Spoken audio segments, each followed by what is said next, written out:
Donc, bonjour à tous et à toutes.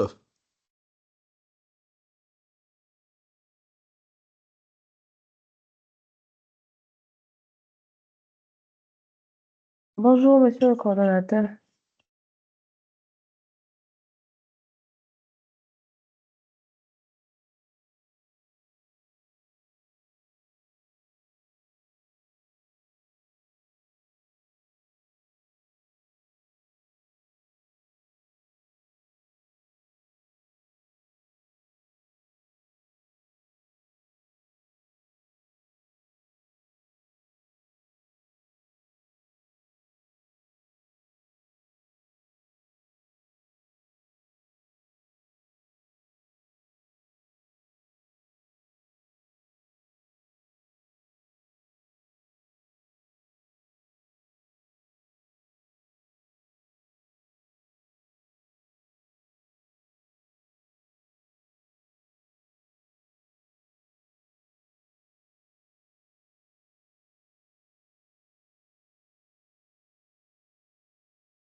Donc, bonjour à toutes et à tous. On voulait s'assurer que vos différents micros marchent. Pour les besoins de la réunion, nous allons fermer vos micros et lorsqu'on va ouvrir la séance de questions-réponses, on va vous donner la possibilité d'interagir avec nous. En fait, comme nous sommes nombreux, si on laisse les micros ouverts, ça risque de déranger un peu la réunion. Donc, c'est dans ce cadre que les micros seront fermés temporairement. Et lorsqu'on va arriver à la séance de questions-réponses, vous aurez la possibilité de poser toutes vos questions et autres. Donc, si vous m'entendez, juste pour nous assurer que vous nous entendez très bien, vous vous manifestez et puis là, on va commencer la réunion. Est-ce que tout le monde m'entend? Bonjour, en tout cas, on vous entend. Bonjour, d'accord, merci. Merci bien. Bonjour, j'entends, mais le son n'est Bonjour, pas on agréable. vous entend. Merci. Merci. Le son n'est pas très agréable. Et là, ça ne dépend pas de nous, hein. Vérifiez vos connexions.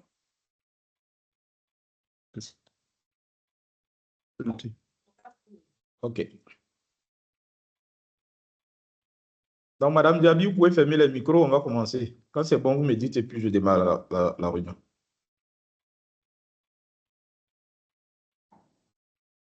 On peut démarrer, Cordo. D'accord.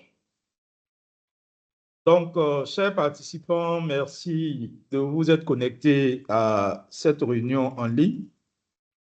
C'est d'abord une réunion d'information et en même temps une petite réunion de formation. Je suis Fidèle Quadio. Je suis le chef de l'unité finance climatique au niveau du FICA et également je coordonne les projets climatiques.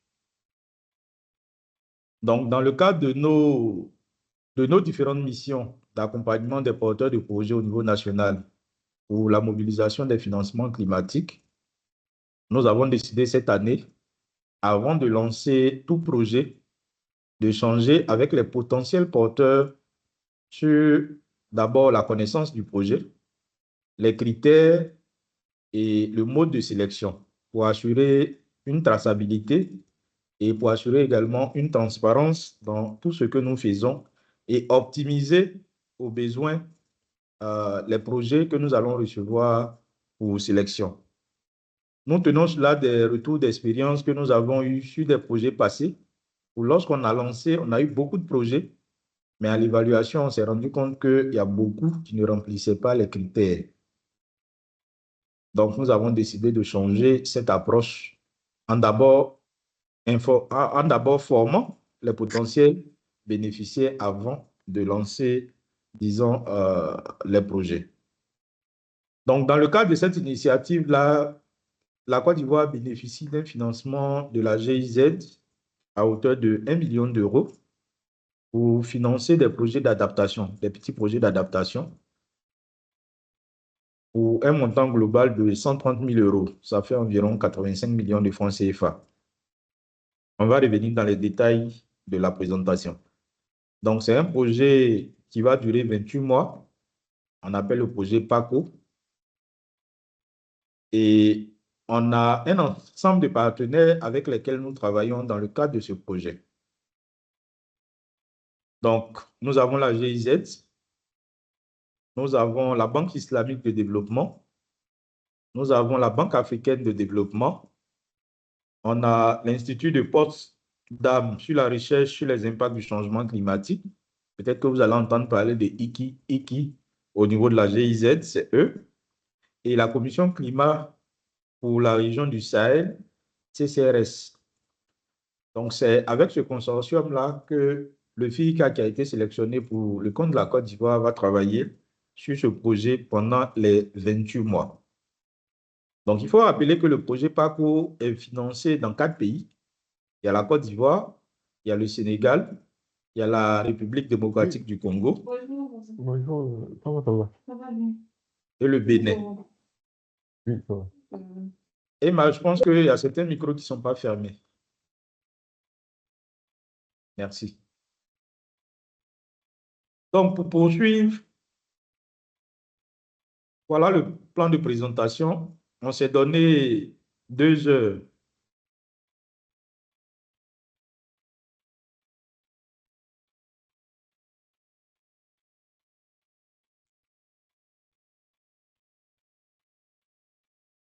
On s'est donné 2 heures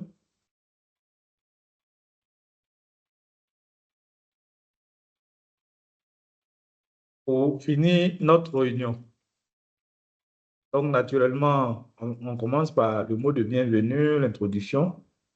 On aura une présentation générale. Ça sera vraiment synthétique, hein, parce qu'on va aller dans le cœur du sujet. Une présentation générale du programme. On va vous présenter les objectifs, les domaines d'intervention et les résultats attendus du projet. Ensuite, on aura les critères d'éligibilité des porteurs. Je pense que c'est cela qui va beaucoup vous intéresser. Et la structuration du dossier de soumission. Comment il faut monter votre dossier. Et par la suite, les différentes étapes, notamment les modalités de sélection, le calendrier. Et nous allons vous laisser la parole après pour poser quelques questions de compréhension. Vous convenez avec nous que les 2 heures de réunion ne vont pas suffire pour pouvoir répondre à toutes vos questions, mais on a un dispositif interne ici pour pouvoir prendre en compte toutes vos questions et pouvoir les répondre avant même le lancement du projet. Et nous finirons bien évidemment par une conclusion et le rappel des prochaines étapes. Donc, je rappelle que je suis sur cette formation avec des collaboratrices que je vais laisser se présenter rapidement. Vous voudrez mettre vos caméras pour que les potentiels porteurs de projet puissent mettre un visage sur vos différents noms. Donc, allez rapidement. Emma, Nom, Colombe, tous ceux qui sont connectés, présentez-vous et puis nous allons poursuivre notre séance d'information et de formation.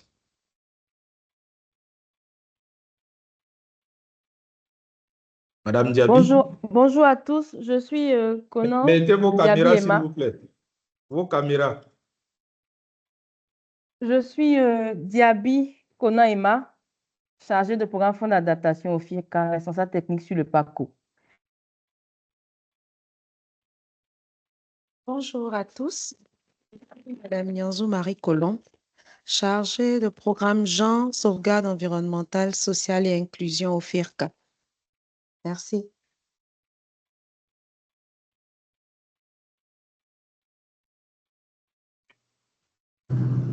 Bonjour, je suis Linda Adam, assistante au programme Jean au CIRCA.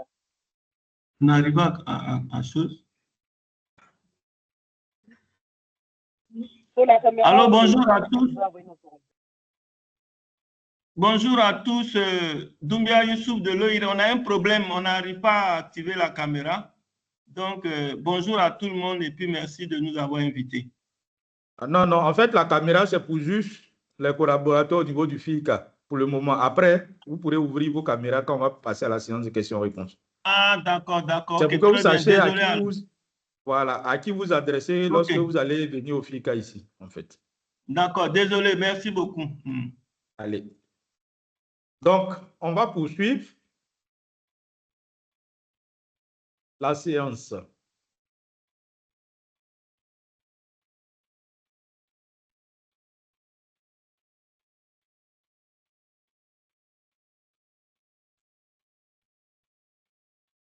Donc, alors, c'est quoi l'objectif du projet ici en Côte d'Ivoire? Donc, j'explique rapidement le contexte. Comme on l'a dit tout à l'heure,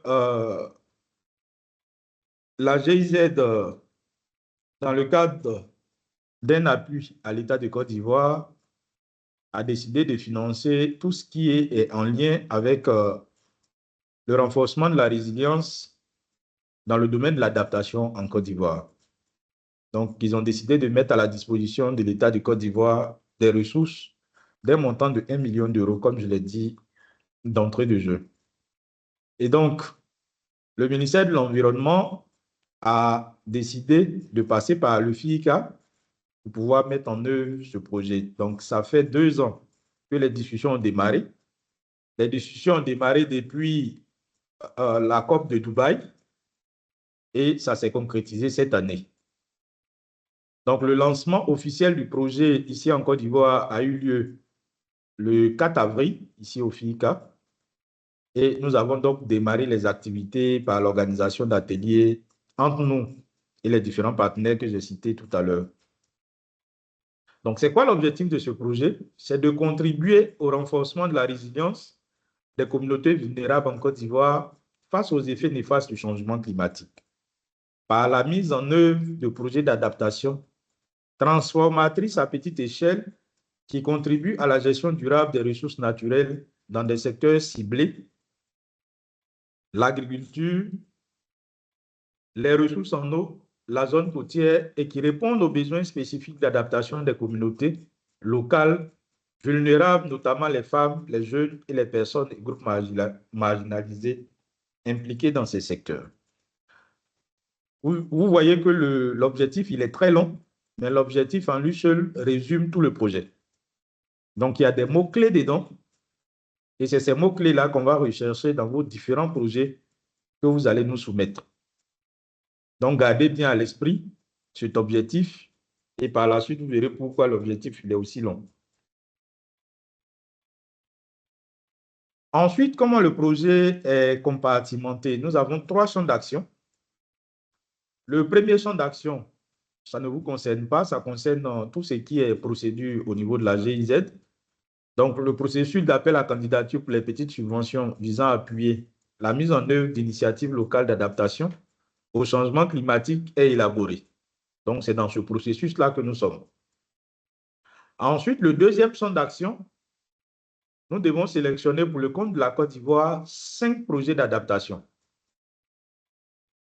Je précise, nous devons sélectionner pour la Côte d'Ivoire 5 projets d'adaptation au changement climatique à petite échelle, à l'issue du processus de l'appel à projet.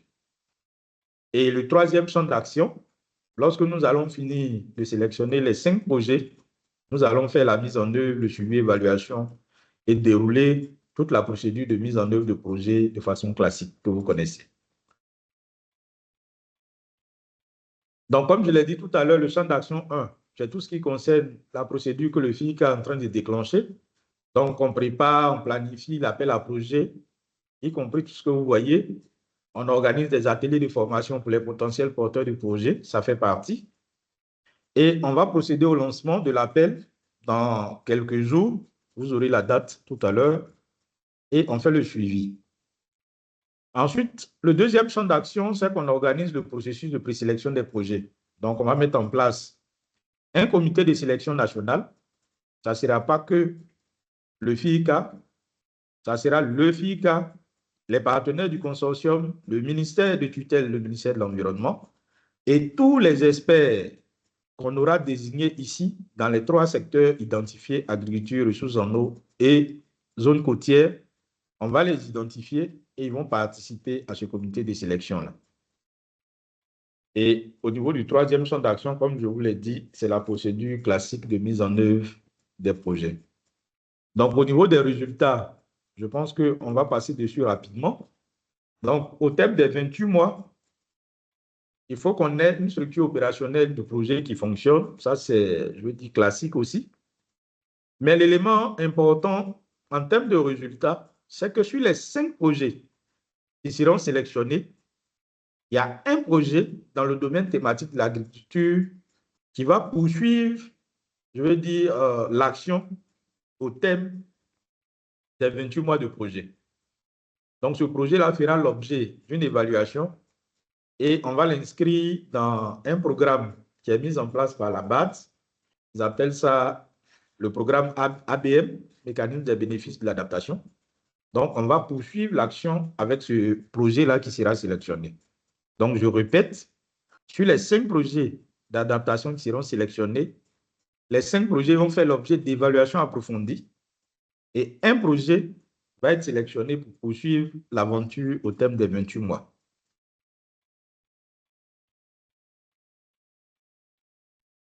Alors, quels sont les domaines d'intervention de l'appel à projet? Et ça, j'insiste dessus, tous les participants doivent garder cela à l'esprit. On a 3 domaines, pas 4, pas 5. Le premier domaine, c'est tout ce qui concerne l'agriculture, adaptation dans le domaine de l'agriculture. Adaptation dans le domaine de l'agriculture. Le deuxième domaine, c'est tout ce qui concerne les zones côtières. Adaptation dans le domaine des zones côtières. Je n'ai pas dit atténuation. J'ai dit adaptation dans le domaine des zones côtières. Et le troisième domaine, c'est tout ce qui concerne l'adaptation sur les questions liées aux ressources en eau. Agriculture, zone côtière, ressources en eau. En dehors de ces 3 domaines, tous les autres domaines ne sont pas éligibles à cet appel à projet. Alors, quand on dit agriculture, c'est vraiment c'est vaste. Et d'aucuns diront même que c'est vague.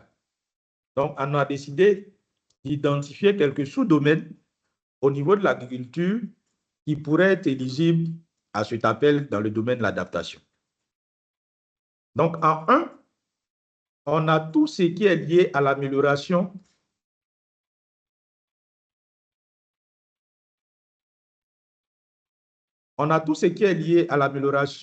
et au développement de la résilience des systèmes de production et de transformation agricole au changement climatique. Donc, dans ce sous-domaine-là, tous les projets liés à la promotion des outils et stratégies d'adaptation au changement climatique peuvent être éligibles. La préservation des pâturages, ça peut être éligible. Promotion de l'élevage sédentaire et la production de fourrage, éligible. Mise en place des mesures de protection contre les risques climatiques, éligible. Promotion des pratiques agricoles protectrices des sols, éligible. Promotion de systèmes agro-pastoraux et halieutiques intelligents face au climat et protecteurs des ressources naturelles, éligible. Promotion des techniques agroécologiques ou agroforestières, éligible. Diffusion de semences résilientes, ça peut être tolérante à la sécheresse, aux inondations, aux maladies.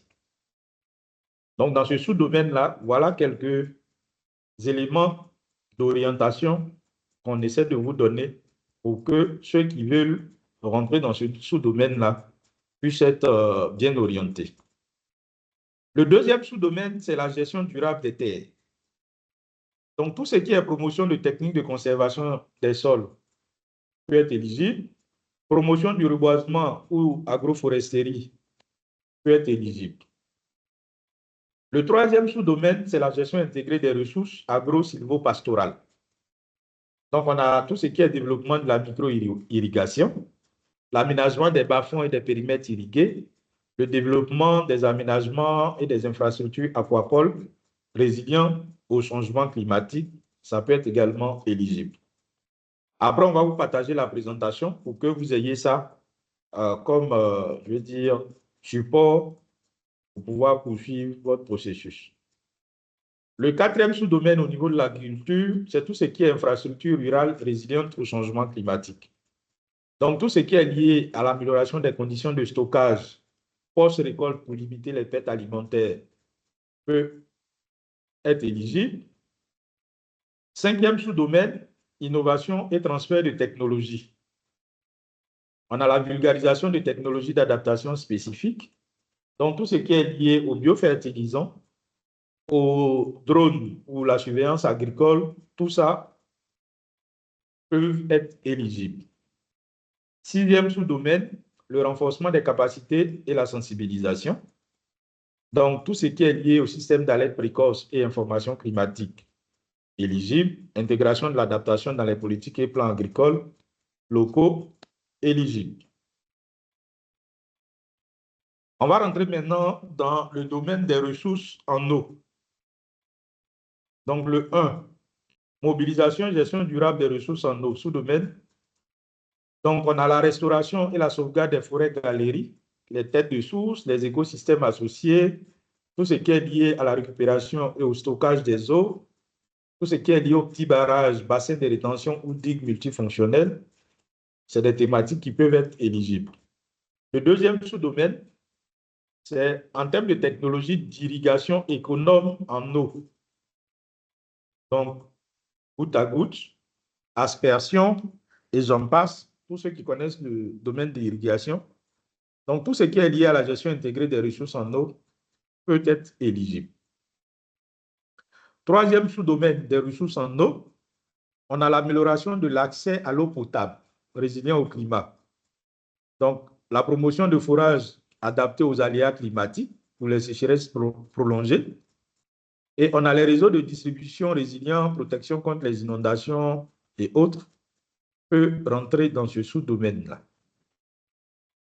4. Protection des ressources en eau et des écosystèmes aquatiques.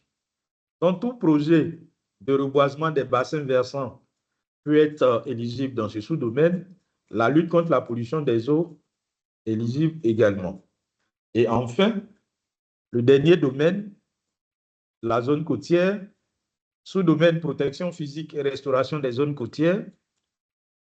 Donc, tout ce qui rentre dans la construction ou le renforcement d'infrastructures de protection, notamment les digues et autres, peut être éligible. Restauration des écosystèmes naturels, éligible. Promotion de moyens de subsistance alternatifs, aquaculture durable, tourisme écologique, peuvent être éligibles. Renforcement des systèmes d'alerte précoce et de gestion des catastrophes, deuxième sous-domaine du domaine zone côtière. Tout ce qui est surveillance météorologique renforcée peut être éligible. Promotion de systèmes communautaires d'alerte pour les tempêtes, les marées hautes, éligible. Développement de solutions basées sur la nature, éligible. Troisième sous-domaine, lutte contre la salinisation et gestion de l'eau douce côtière, gestion des nappes côtières, éligible. Adaptation des cultures agricoles au niveau des sols salinisés, éligible. Aménagement de canaux de dérivation, éligible. Au niveau de la petite présentation, les domaines d'intervention ainsi que les sous-domaines qui pourraient être éligibles à ce financement du projet PACO. Je précise que le montant du projet est de 130 000 € maximum par projet. Alors, quand on a fini ça, nous allons passer rapidement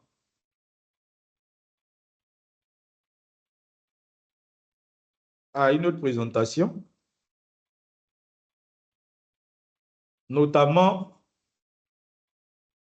les conditions d'éligibilité des structures candidates. On a voulu finir toutes les présentations avant de passer aux questions-réponses. Donc, merci de noter vos questions par présentation. Et lorsqu'on va ouvrir la séance de questions-réponses, nous allons répondre à vos différentes préoccupations. Donc là, on vient de voir les domaines d'intervention. On passe tout à l'heure aux conditions d'éligibilité des structures candidates.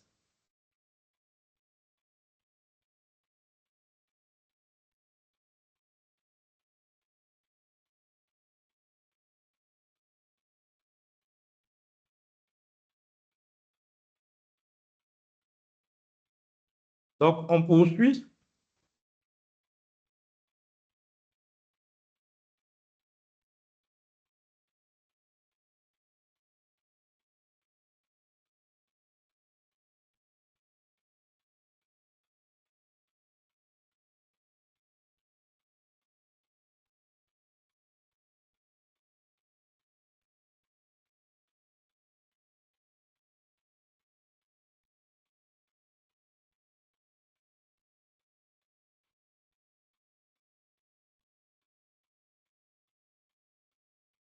Alors,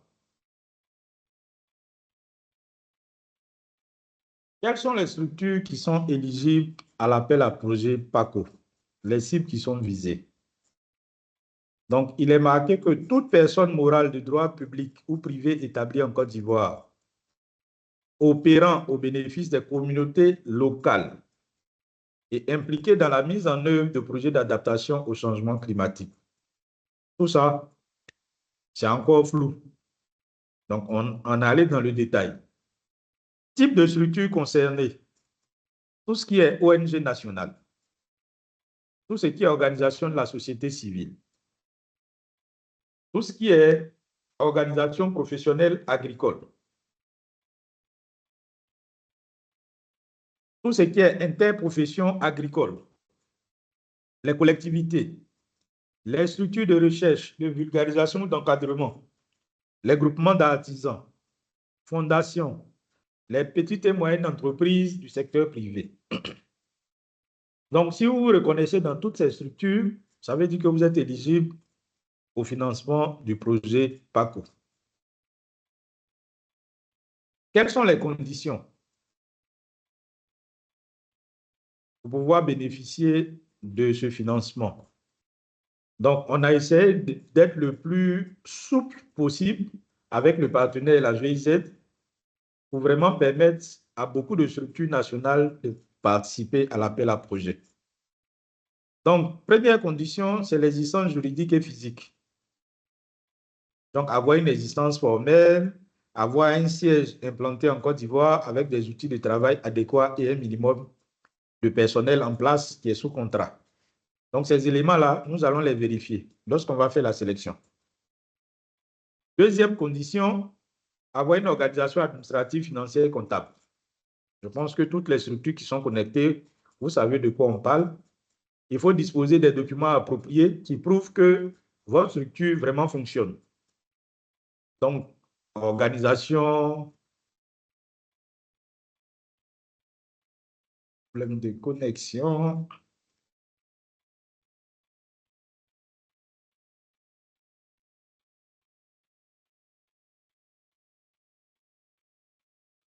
Donc, désolé, on a eu un petit souci de connexion.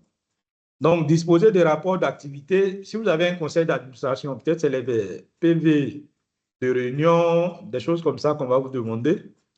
Disposer de rapports d'activité, rapports de gestion, état financier de 2 exercices précédents. Donc, ce n'est pas des choses assez compliquées pour des structures. Il faut disposer naturellement de comptes bancaires propres à la structure. Parce que si vous êtes sélectionné, on va vous demander d'ouvrir un compte où les ressources seront virées pour ce projet spécifique-là. Troisième condition, expérience opérationnelle et gestion de projet dans les secteurs de l'adaptation. Je vous ai dit d'entrée que c'est un projet d'adaptation. Ce n'est pas un projet d'atténuation ou un projet d'emploi. Non, c'est un projet d'adaptation dans les 3 secteurs. Donc, il faut disposer de documents ou outils appropriés qui prouvent que vous avez de l'expérience en matière de projet d'adaptation, simplement. Donc, si vous avez déjà exécuté des projets d'adaptation dans le cadre de vos différentes activités, vous nous les référencez simplement et nous, on va apprécier. Donc, 4e condition, expérience professionnelle de l'équipe de gestion. Voilà, donc ceux qui vont gérer le projet, vous allez nous présenter les actes officiels de nomination des premiers responsables de l'organisation et de leur curriculum vitae, simplement. Et enfin, la situation judiciaire. Ne pas faire l'objet d'une condamnation ou d'un jugement en cours pour des raisons en rapport avec la moralité de l'un de vos dirigeants. Ne pas commettre des actes de malversation ou de violation des obligations contractuelles. Ne pas être auteur de fausses déclarations lors de la soumission aux appels à projets. Donc, cet élément-là, on peut le vérifier auprès des différents partenaires techniques et financiers avec lesquels peut-être que vous avez déjà travaillé. Donc, si certains parmi vous, peut-être ont déjà fait l'objet de sanctions auprès d'un partenaire technique et financier, il sera difficile que vous soyez éligible, quand bien même vous remplissez toutes les conditions à ce projet. Donc, c'est des éléments sur lesquels on va veiller également. Donc, voilà rapidement présenter tout ce qui est lié aux conditions d'éligibilité du projet PACO. On va passer également rapidement à une autre partie.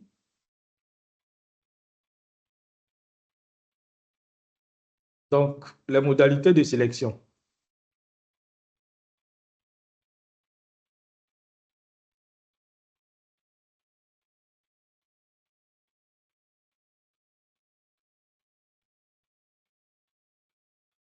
Donc, quand on aura fini, comment vous allez être sélectionné?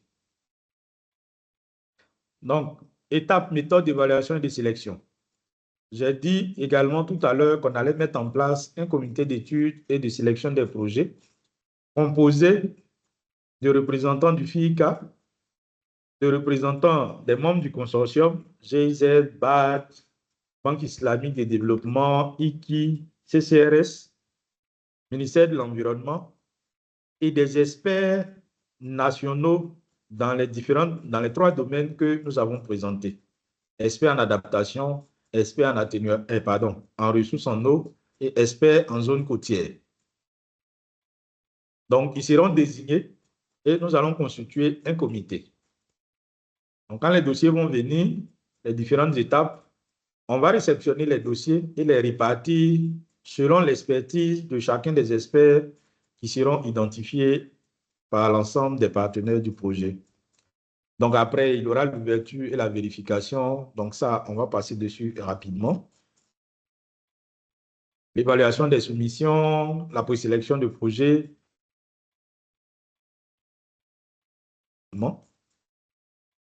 Pour aller dans un document qui est beaucoup plus important pour vous. Donc, pour sélection des propositions de projets, il y a la faisabilité technique. Permettez que je revienne sur des éléments quand même. Alors, après la phase d'évaluation des propositions, l'étape suivante, c'est l'étape de présélection où on va étudier en détail le document de projet technique. Donc, il y a des éléments qu'on va regarder. Ça vous permet également de comprendre comment vous orientez l'écriture de votre projet. Donc, il y a la qualité du diagnostic et le cadre de référence de la proposition. Il y a la pertinence de la proposition de projet et la cohérence avec tout ce qui est stratégie locale et nationale. Donc, au niveau national, ici, en matière d'adaptation, on a nos CDL, c'est-à-dire les contributions déterminées au niveau national. C'est un document. Vous pouvez aller regarder les orientations. On a le plan national d'adaptation, c'est également un document national. Vous pouvez également aller regarder les orientations qui sont dedans pour essayer d'aligner votre projet sur ces orientations nationales-là, parce qu'on va tenir compte. Donc, il y a la faisabilité technique et socio-économique du projet, votre dispositif de suivi et évaluation et la pérennisation du projet et la mise à échelle à la fin. Il y a le nombre de bénéficiaires visés, parce que le projet cible un nombre de bénéficiaires qui seront répartis également par différents projets sélectionnés. La gestion des risques et les impacts prévisibles sur le projet. Et un élément très important, les risques environnementaux et sociaux, y compris la prise en compte de tout ce qui est lié au genre. La cohérence du budget, l'éligibilité de tout ce qui est dépenses proposées, c'est le classique. Donc ici, on vous dit que vous serez évalué sur 100 points au total. Donc tous les projets qui auront obtenu au moins 60 points sur 100 seront présélectionnés pour l'étape suivante de la sélection. Et pour l'évaluation du projet, avec une évaluation approfondie, comme je l'ai dit tout à l'heure, le seul projet qui va poursuivre l'aventure au terme des 28 mois, il y a une évaluation supplémentaire de ce projet-là et on va lui attribuer une note de 20 points. Donc, pour ce projet spécifique, l'évaluation va se faire sur 120 points au lieu de 100. Donc, après la phase de sélection, on a l'évaluation S-Santé et l'examen environnemental des projets sélectionnés. C'est l'examen environnemental qui va permettre de sélectionner définitivement les 5 projets. C'est l'évaluation environnementale et sociale qui va permettre de sélectionner définitivement les 5 projets. C'est l'évaluation environnementale et sociale qui va permettre de sélectionner définitivement les 5 projets. J'insiste dessus pour que vous le gardez à l'esprit. Vous pourrez avoir le plus beau projet de tout ce que nous allons identifier. Si lors de l'évaluation environnementale et sociale, on se rend compte qu'il y a des défaillances, vous pouvez être éliminé pour ça. Donc, il faut qu'un accent soit mis sur cette partie qui va définitivement déterminer qui sera retenu au terme de l'appel à projet.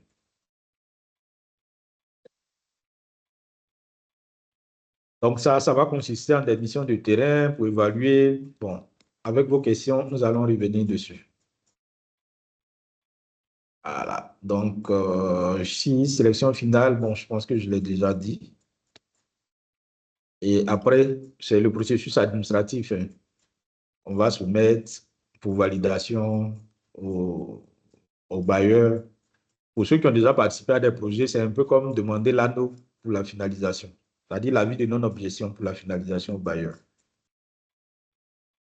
Donc, une fois vous êtes sélectionné, ça, c'est les étapes. Je pense que ça, on peut passer dessus. Et puis aller directement à la dernière présentation. Sinon,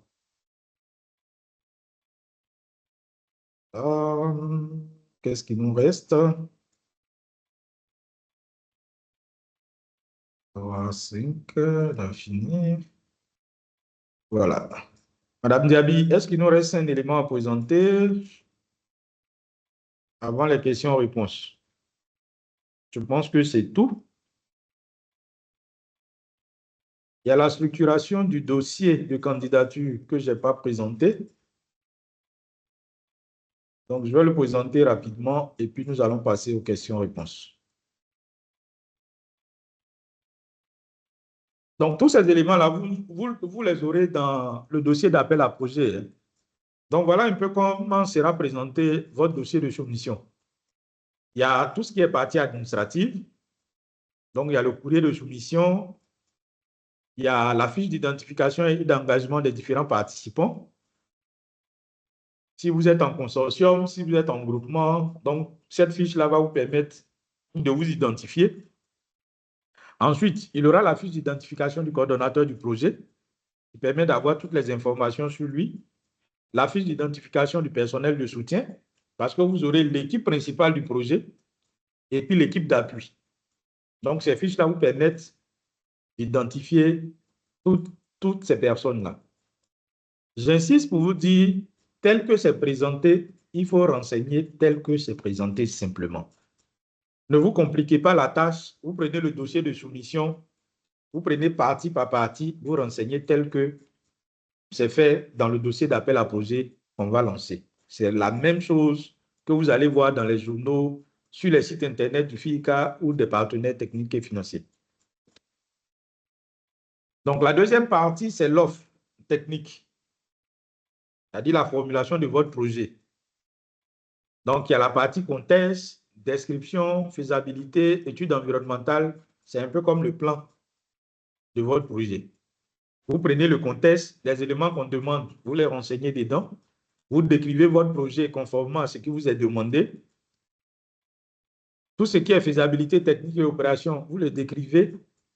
L'étude environnementale et sociale, comme je l'ai dit tout à l'heure, j'ai insisté dessus. Comment vous prenez en compte ces aspects-là? Vous les décrivez simplement et clairement, de manière simple, claire et concise. Donc, l'évaluation et l'audit du projet, comment on va évaluer votre projet, des choses comme ça, et la durabilité, la réplicabilité. Pour ceux qui sont habitués à l'écriture des projets, c'est les stratégies de sortie, c'est-à-dire au thème du projet, comment on assure la pérennité ou la pérennisation des acquis. C'est tout. En tout cas, j'insiste dessus, c'est des projets d'adaptation, des projets concrets. Donc, quand on lit votre document, il ne faut même pas qu'on aille chercher à gauche, à droite, mais qu'on sache exactement ce que vous voulez faire, simplement. La troisième partie, c'est l'offre financière. Et vous allez voir, dans le document de projet, il y a une matrice simple. Vous enseignez la matrice telle qu'elle vous a été donnée, avec les différentes rubriques. N'allez pas chercher à compliquer. Prenez la matrice pour renseigner en ventilant les coûts des différentes activités. Et votre plan de financement, c'est tout.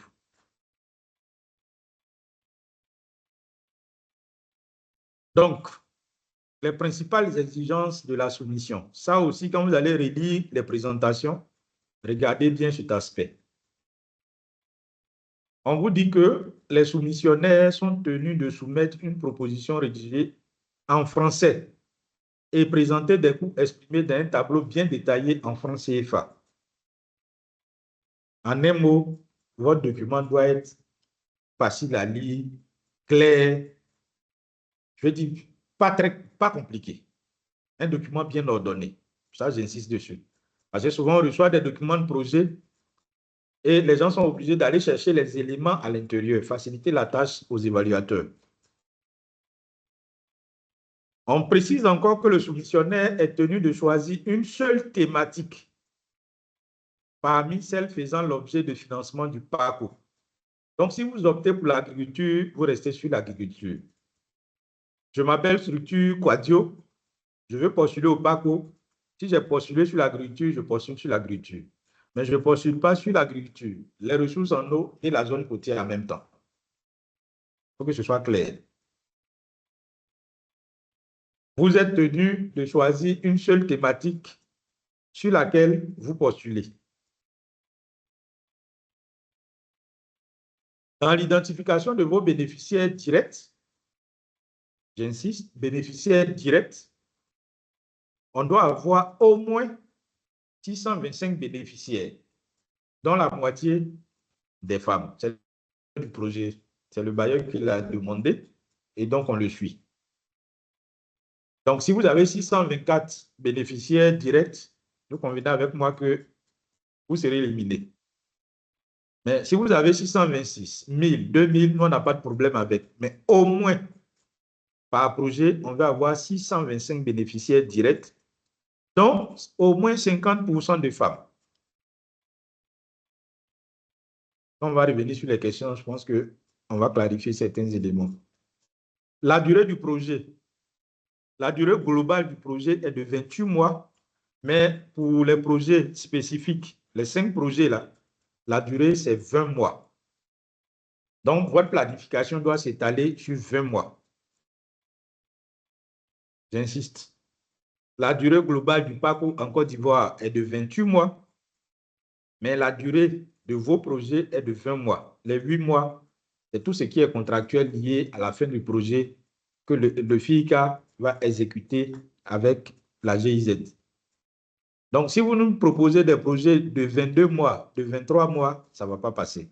De 21 mois, ça ne va pas passer. Mais c'est des projets maximum 20 mois. Si c'est 12 mois, 13 mois, 14 mois, tout ça. Mais si vous dépassez les 20 mois, ça sera rejeté. Couverture géographique de vos projets, il faut que les projets se passent ici en Côte d'Ivoire. Ça, c'est, je veux dire, logique. Le niveau de financement, je l'ai dit, 130 000 € maximum, donc 85 274 280 francs CFA. C'est le montant maximum par projet.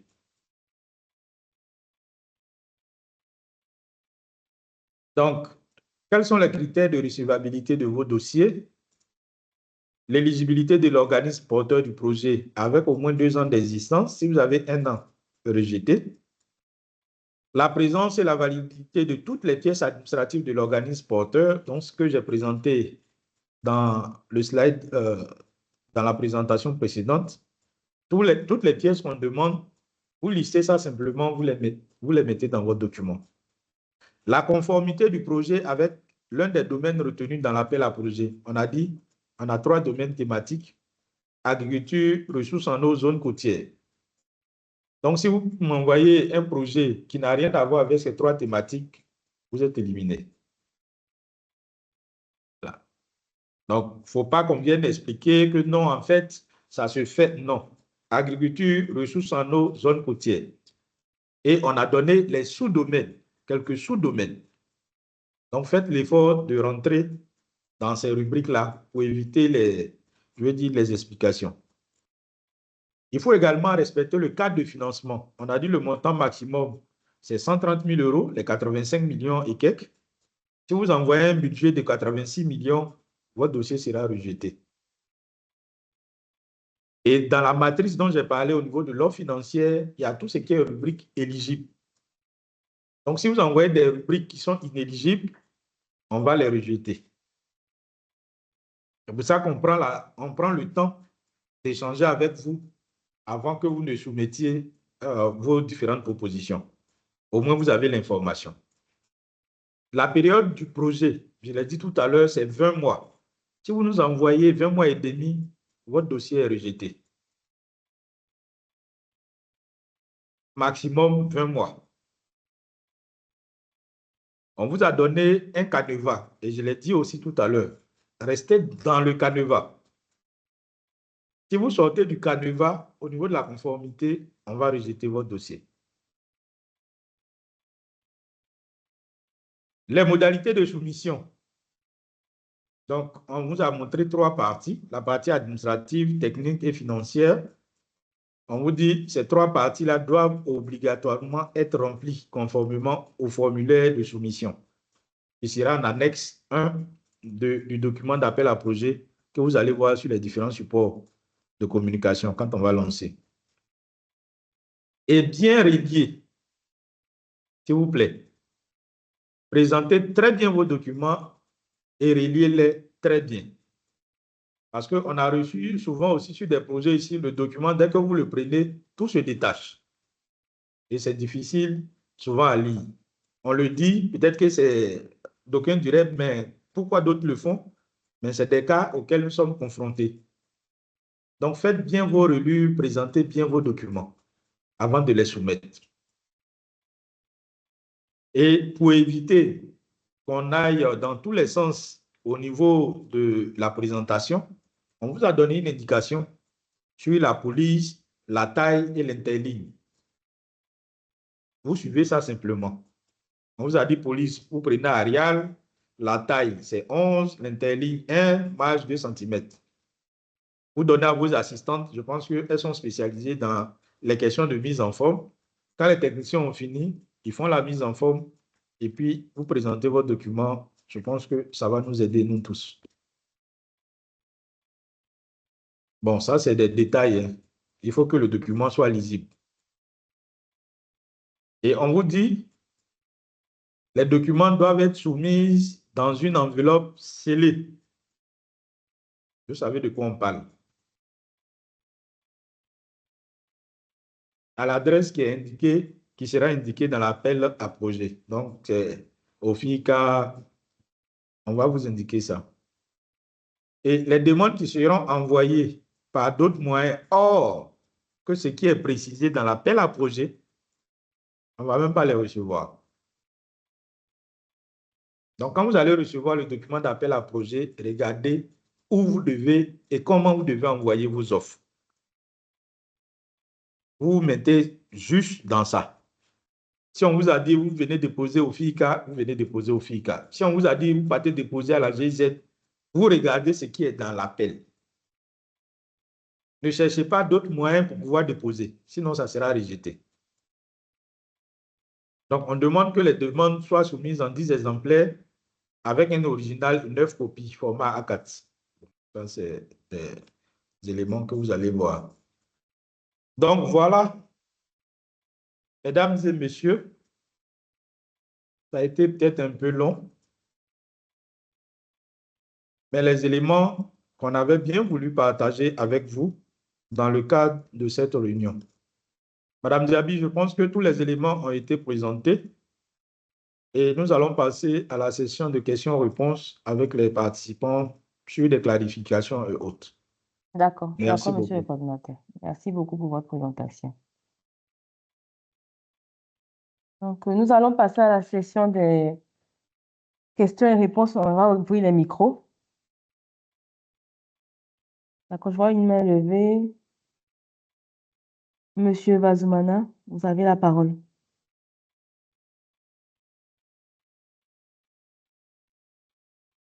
Merci infiniment pour cette présentation qui nous donne beaucoup d'orientation et des éléments assez clairs.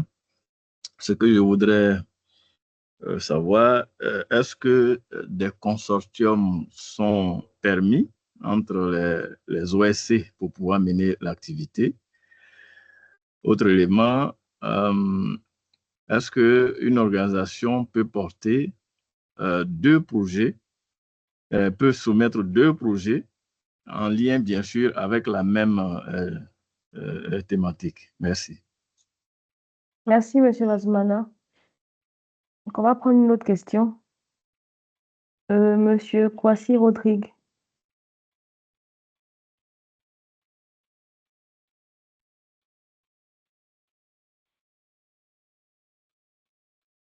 Monsieur Kwasi?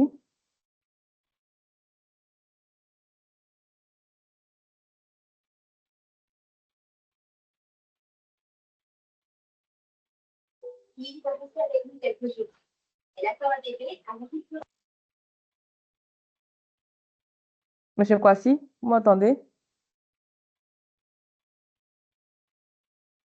OK, on va passer à professeur Eugène Conan.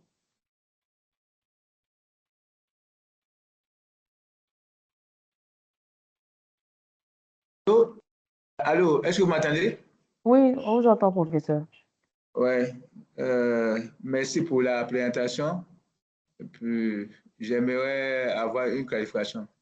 Dans les entités qui peuvent postuler à ces projets, nous avons des instituts des instituts de recherche. Alors qu'on sait que les instituts de recherche sont pour la plupart endossés à des universités. Parce que là, quand le monsieur a déblayé, il dit qu'il faudrait que la structure ait un compte propre. Un compte propre. Alors, j'aimerais savoir si la structure qui est au sein de l'université, qui a son compte qui est basé à l'université, est-ce que cette structure aussi peut postuler? Ça, c'est ma première préoccupation. D'accord, Deuxième, professeur. Il a dit que le montant ne doit pas excéder les 85. Mais et si le montant est inférieur, est-ce que ça peut passer? Passer, c'est ça. Parce que dans l'autre cas, il a dit on demande 625 bénéficiaires, mais si on fait moins, on ne peut pas être on ne peut pas être éligible. C'est ça, je ne sais pas si c'est ça. Alors, j'aimerais savoir aussi au niveau du montant. Est-ce qu'un montant qui n'arrive pas au montant qui est fixé, est-ce que ce dossier peut passer?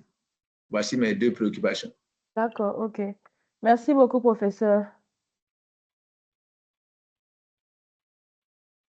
On va donner la parole à Monsieur Poté.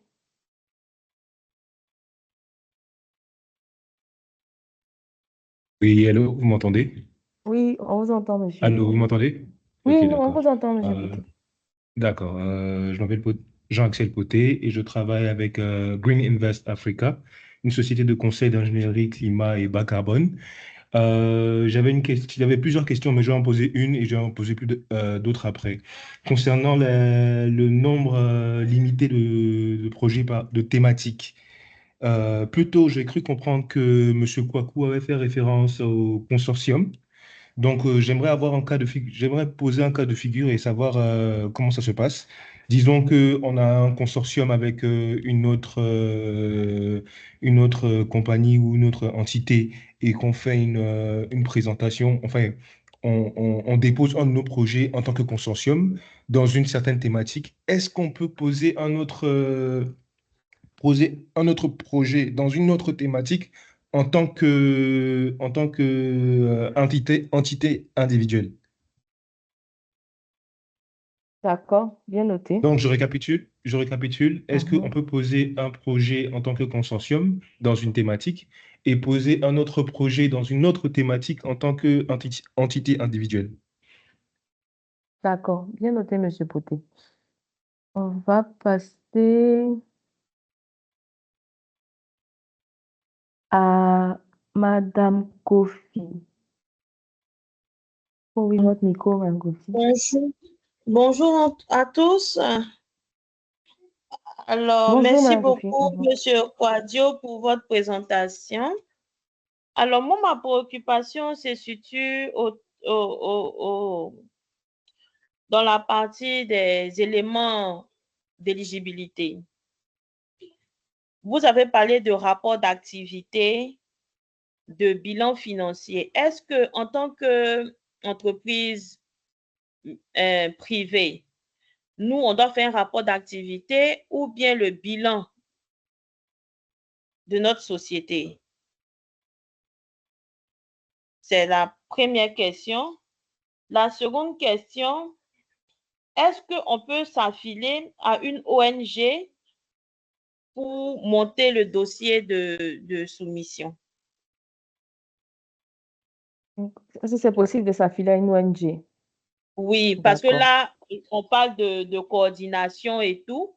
Est-ce que c'est possible d'inclure une ONG et d'autres entreprises pour le projet? D'accord. OK, d'accord. OK. Merci beaucoup, Madame Kofi. Merci. On va passer à Monsieur Godet. Monsieur Godet Ahmed. Alors, bonjour à tous. Bonjour, monsieur. Oui, bonjour à tout le monde. Alors, j'ai une préoccupation qui se trouve être le prolongement de la première question, à savoir se mettre en consortium pour faire une proposition dans le cadre du projet.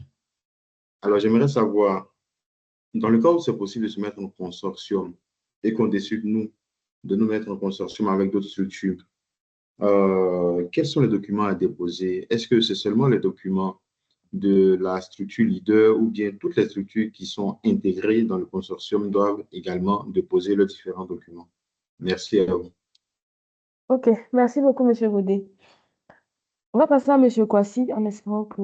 Vous pouvez ouvrir votre micro, monsieur Kwasi. C'est pas possible toujours. C'est bon? Vous m'entendez maintenant? Oui, on vous entend, monsieur Kwasi. OK, bonjour à tous. Bonjour, monsieur. Bon. Ma préoccupation, c'était concernant les entités qui pouvaient soumissionner au projet. J'ai cru entendre qu'il y avait la possibilité d'avoir des collectivités locales. C'est ça. Donc, ma question maintenant est de savoir, est-ce que une organisation de la société civile peut s'associer à la collectivité locale pour comment on appelle ça, soumissionner à un projet, dans ce sens. D'accord. C'était ça. Donc, c'est de savoir si une entité peut se mettre en consortium avec un conseil régional, si j'ai bien compris. Voilà, ou bien une mairie D'accord. dans cette D'accord, ok. situation. D'accord. D'accord, M. Gauthier. Je pense qu'on va déjà répondre aux questions, M. Quadio, et puis prendre une autre série de questions au risque de se perdre. C'est ça. D'accord. Donc, je vais commencer par la question de M. Vazoumana. Donc, il avait demandé, est-ce que les consortiums sont admis? C'est oui. On a dit, vous pouvez vous mettre en groupement pour participer à l'appel à projet. Et est-ce que quelqu'un qui a participé à un consortium peut également venir de façon individuelle postuler à l'appel?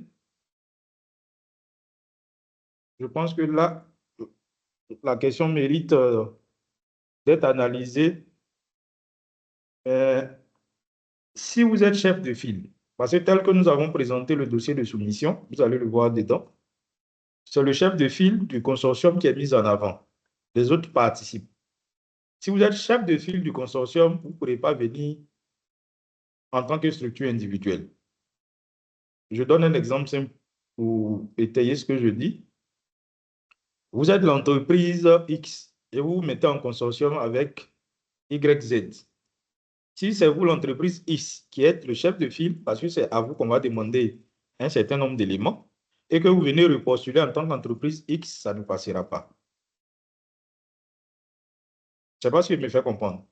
Mais si vous êtes l'entreprise X, que vous participez au consortium, et que c'est l'entreprise Z qui est mise en avant comme chef de file, je pense que vous pourrez venir postuler comme entreprise X à titre individuel. Mais ça, on va le clarifier, mais je pense que c'est possible. Donc, ça, la question de M. Vazoumana. Concernant la question de M. Kwasi Rodrigue, ce qu'on a demandé concernant le compte du projet, effectivement, on a déjà travaillé avec les universités et centres de recherche. Et justement, c'est une de vos difficultés. Mais dans le cas de ce projet précis, même si vous êtes une université, on va vous demander d'ouvrir un compte spécifique au projet. Donc, si c'est l'université qui doit ouvrir le compte, l'université devra ouvrir un compte spécifique au projet et non pas le compte de l'université qui va servir comme compte du projet. Je ne sais pas si je suis clair sur la question. Monsieur Kwasi. Oui, oui. J'ai compris, C'est clair? c'est bon. Oui, c'est ça. D'accord. Alors, Monsieur Poté, c'est pratiquement la même question. C'est-à-dire, si vous allez en consortium pour une thématique, que vous êtes le chef de file, vous ne pourrez pas venir vous présenter en individuel. Parce que ça va faire comme si c'est la même structure. Mais comme je l'ai dit tout à l'heure, on va clarifier cette question, mais déjà, c'est les éléments de réponse que je vous donne. Il y a un deuxième point de la question de M. Vazoumana. Il avait demandé, est-ce qu'une organisation peut soumettre plusieurs projets dans une thématique? Je pense que oui. Ça ne pose pas de problème. Mais vous ne pouvez pas soumettre plusieurs projets dans les 3 thématiques. Donc, si vous avez choisi agriculture, que vous voulez soumettre 2 projets ou 3 projets, peut-être pour maximiser vos chances, ça ne pose pas de problème. Nous, on va évaluer. Dans tous les cas, c'est un projet qu'on va sélectionner. Monsieur Vazoumana, c'est bon? Si vous êtes connecté. Oui, c'est clair. C'est clair. Merci. Merci. Monsieur Vazoumana, c'est bon? Oui, il dit qu'il a Oui, peut-être c'est bon. C'est bon. Vous me recevez?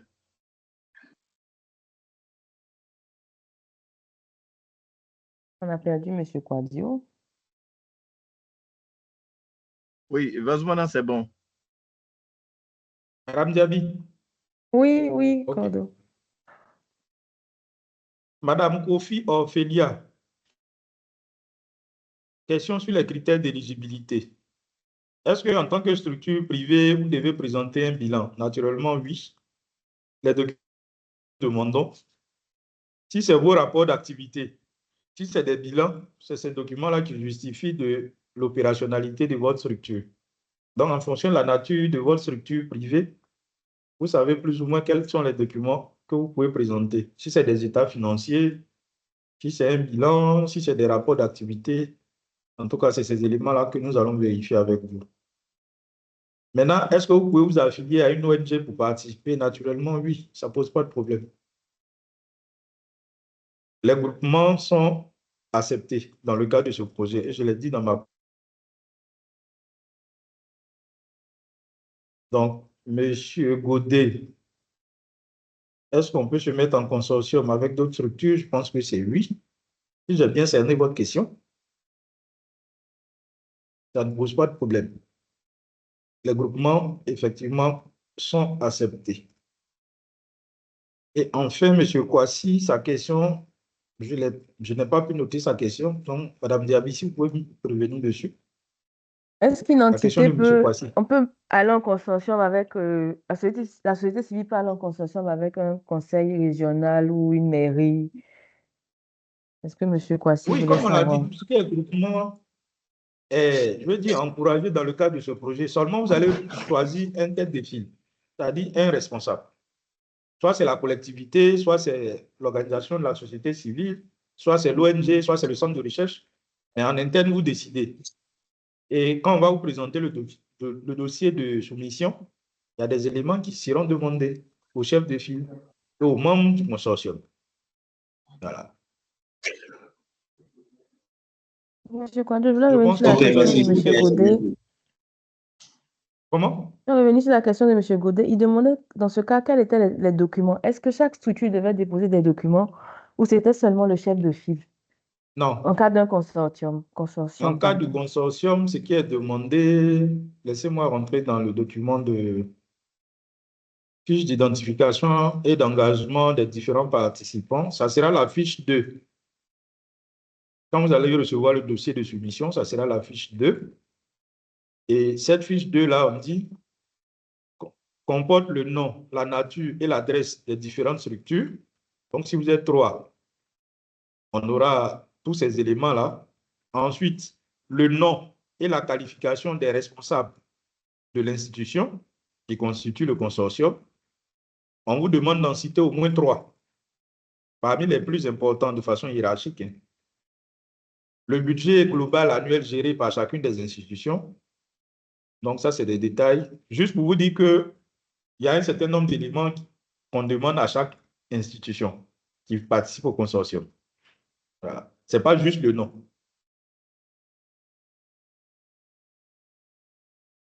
C'est bon? C'est bon. D'accord. Voilà. Monsieur Godet, c'est bon? Allô? D'accord. Oui, c'est bon, c'est bon. D'accord, ok. Donc, on va prendre une deuxième série de questions. On va commencer avec monsieur Kwame Martin. Et bonjour. Bonjour, monsieur. Oui, je suis docteur Kwame. Allô? Oui, on vous entend. Oui. Il y a le professeur Eugène Conan qui a la main levée depuis. D'accord, il avait déjà posé la question. Allô? Donc, après, monsieur Kwame, on va prendre professeur Eugène. OK, merci. Bonjour. Je suis docteur Kwame de l'Université Jean-Laurent Guédé. Bon, il y a pas mal de préoccupations qui sont déjà clarifiées. J'ai deux dernières préoccupations. La première porte sur la répartition, ainsi ça existe, la répartition des 5 projets selon les 3 thématiques. Est-ce que les 5 projets ciblés, il y a une répartition des 5 sur les 3 thématiques? Par exemple, 2 projets pour le secteur agricole, 2 pour la zone côtière et 1. Est-ce qu'il y a cette répartition qui est faite? La deuxième préoccupation porte sur le projet qui va être sélectionné après le processus de 28 mois. Dans la présentation, il a été dit que les projets sont évalués sur 100 points. Mais il y a 20 points supplémentaires pour le projet qui va être évalué pour poursuivre le processus après les 28 mois. Est-ce que cette évaluation-là se fait parallèlement, c'est-à-dire en même temps que l'évaluation des 5 projets, ou alors c'est après l'implémentation des projets 20 mois après, ou 28 mois après, que cette sélection va être faite? Merci, voici les 2 préoccupations. Je voulais quelques clarifications là-dessus. OK. Merci beaucoup, monsieur. Professeur Eugène Kono, je vous donne la parole.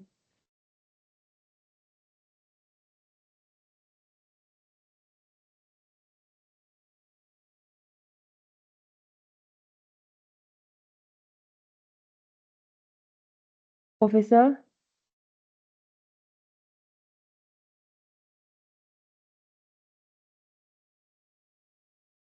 Professeur, vous m'entendez? Bon, s'il nous entend après, tu peux passer à une autre D'accord. personne en attendant. Je vois le conseil régional de San Pedro. OK. Conseil régional de San Pedro.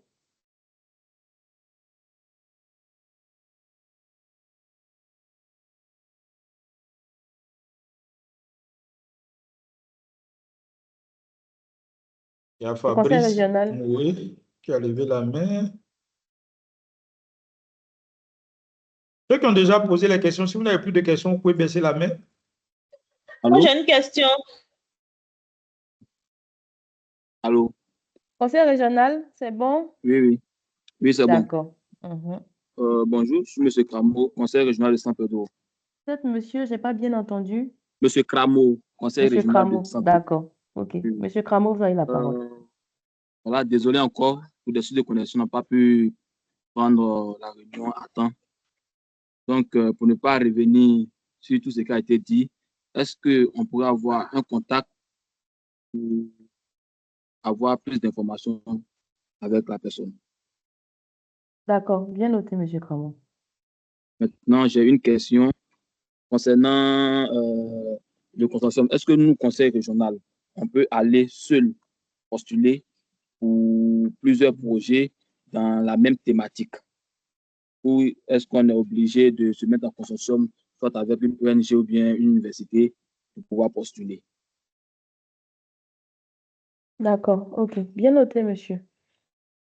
On va passer à monsieur Fabrice Moué. Bonjour, monsieur, bonjour, madame. Bonjour, monsieur Moué. Oui, je suis monsieur Moué Fabrice. Compte tenu de la mauvaise connexion à mon niveau, là, je n'ai pas pu me connecter à temps. Donc, j'ai pris le train en marche. Donc, ma préoccupation, je voulais savoir, est-ce qu'après cette formation-là, on peut avoir la formation sur support, sur les mails? Voilà un peu ma demande. Est-ce que c'est D'accord. possible d'avoir cette formation par mail? D'accord, OK. D'accord. Merci beaucoup, monsieur Merci Moué. beaucoup. On va passer à monsieur Serge Aframon.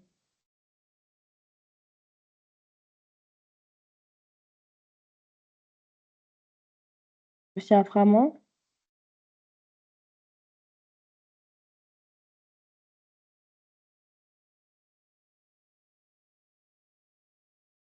Monsieur Aframon, vous êtes là?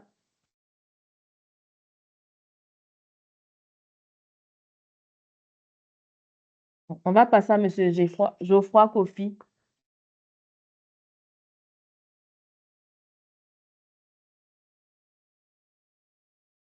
Je pense qu'il y a le professeur Eugène qui est revenu.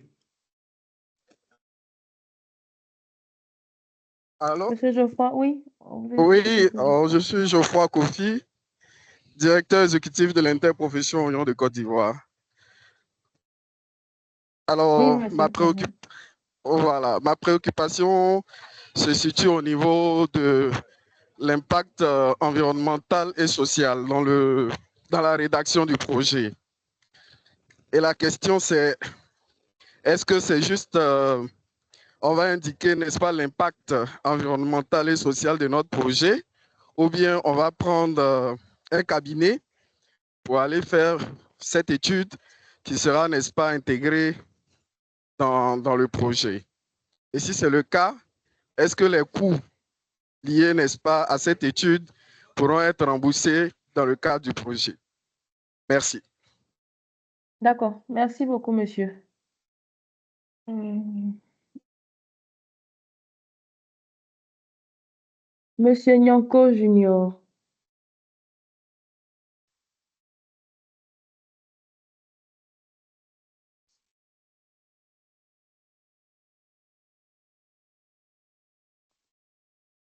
Monsieur Selafamon, votre micro est ouvert. Vous pouvez parler au besoin. Ok. Bonjour, madame. Bonjour, monsieur. Bonjour à tous. Ma question va porter sur les régions en fait qui sont concernées. Je ne sais pas, comme le présentateur a parlé de 3 domaines, à savoir l'agriculture, les zones côtières et puis les ressources en eau. Donc, je vais demander, est-ce que toutes les régions de la Côte d'Ivoire sont concernées ou c'est seulement, je vais dire, les régions où il y a des zones côtières ou la zone côtière et puis les ressources en eau? Donc, c'est ma question. Bon, je précise que je suis de INADES Formation Côte d'Ivoire, comptable. D'accord, ok. Merci. D'accord. Merci beaucoup, monsieur. Professeur Eugène.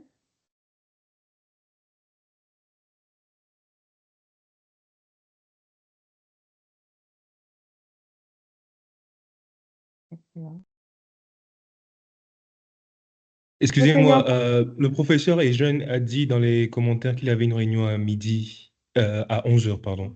Et je pense qu'il a dû partir et laisser son ordinateur allumé. Ah, d'accord. Ok.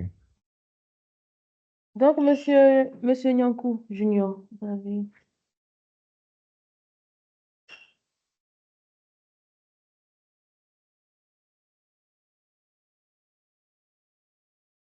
Monsieur Nganko.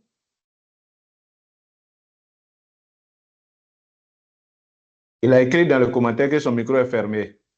Non, le micro est ouvert maintenant. Oui, vous me suivez? Oui, monsieur.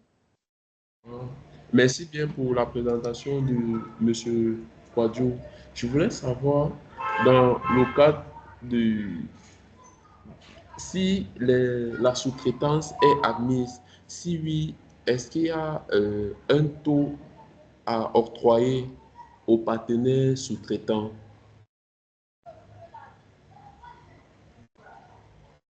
D'accord. Je ne comprends pas la question. Il n'a qu'à clarifier sa question. Est-ce que vous pouvez clarifier un peu plus la question, s'il vous plaît, monsieur? Je voulais savoir si dans le cadre de l'appel à candidature qui sera fait, est-ce que la sous-traitance est admise? Si oui, y a-t-il un pourcentage à consacrer aux partenaires de la sous-traitance?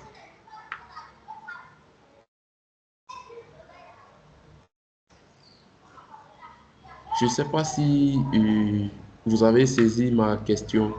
Quand vous parlez de sous-traitance, vous parlez de quoi exactement? Bon, je parle du cadre où une ONG ou une organisation a un partenaire. Peut-être une partie de la mise en œuvre pourra être exécutée par son partenaire, mais c'est l'entreprise principale qui soumissionne.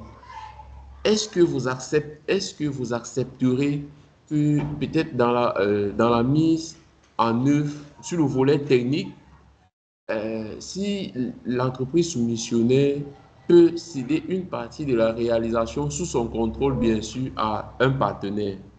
C'est de ça que je parle, c'est par là que j'entends la sous-traitance. Ok, c'est compris. D'accord. Merci. On va donner la parole à monsieur Landry Apoutou. Bonjour, merci Ofika pour la présentation.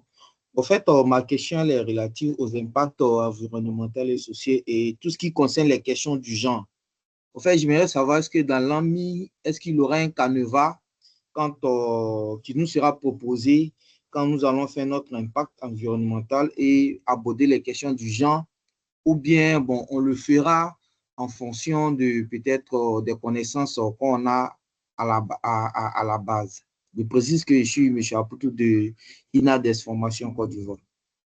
D'accord, ok. Merci beaucoup, monsieur Apoutou. Je pense qu'on a fini toutes les questions. Il n'y en a plus beaucoup. Madame Kofi. Moi, j'ai une préoccupation là. Au niveau des conditions d'éligibilité, on a dit de déposer des documents ou outils appropriés prouvant les expériences de l'organisme en matière de conduite de projets significatifs dans le domaine du changement climatique pendant au moins 2 années. Je n'ai pas bien compris cela parce que moi, je suis une entreprise privée. Donc, je n'ai pas encore conduit de projet de ce genre. Je ne sais pas, je ne comprends pas la partie, au fait. OK. Bien noté, Madame Kofi.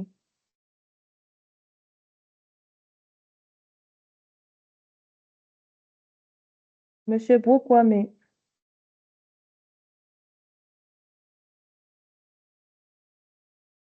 Allô, bonjour, Bonjour, chers Monsieur tous. Brou.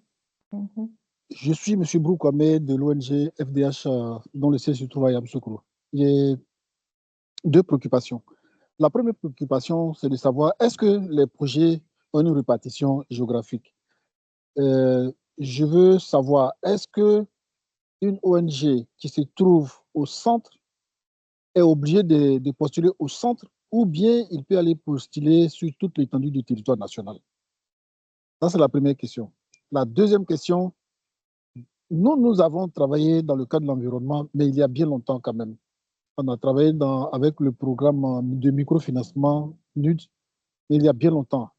Alors, quand on dit qu'il faut avoir une expérience de 2 ans, est-ce que les 2 ans sont pris en compte, même quand bien même le projet que nous avons exécuté dure de très longtemps? Merci.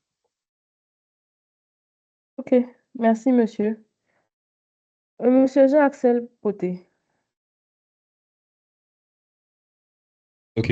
Ma question est en relation avec plusieurs autres intervenants comme Madame Kofi, tout de suite Monsieur Broukwame et aussi Monsieur Junior Maïmou.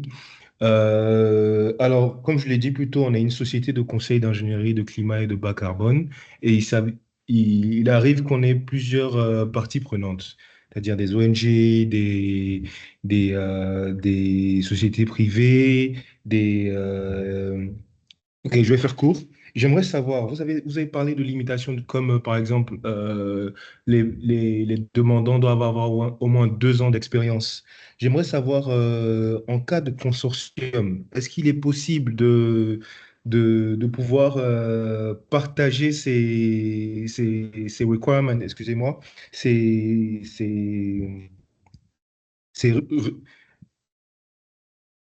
les éléments requis par compagnie, c'est-à-dire qu'une compagnie peut avoir les 5 à 10 ans d'expérience avec tous les experts en question. Une autre compagnie peut avoir remplir remplir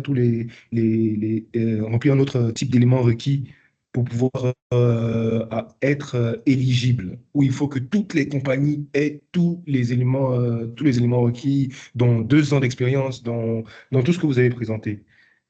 Est-ce qu'il est possible de former un consortium de cette façon-là? D'accord. Merci, monsieur Poté. Madame Kofi, vous avez encore une question ou c'est la main qui est restée levée? J'avais une deuxième question aussi, D'accord, s'il vous plaît. d'accord, monsieur Poté. Ok, Mhm. je crois que j'ai pas pris depuis, j'attendais.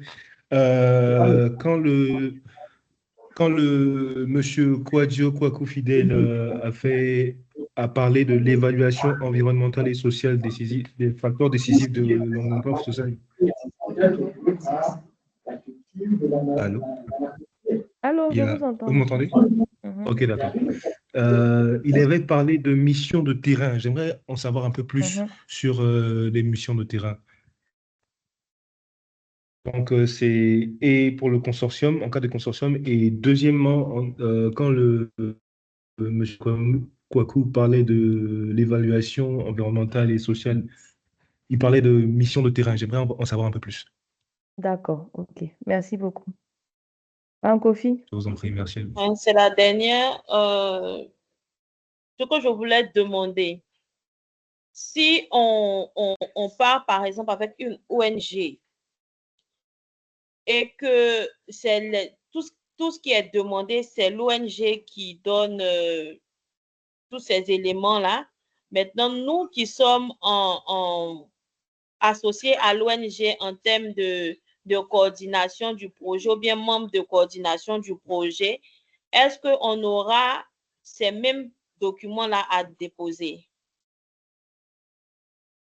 D'accord. OK. Donc, je pense qu'on va répondre aux questions. Monsieur Quadio, vous avez la parole.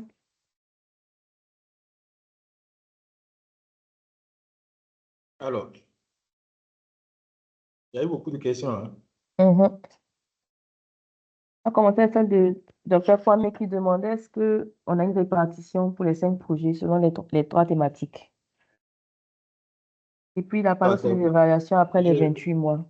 Je vais commencer.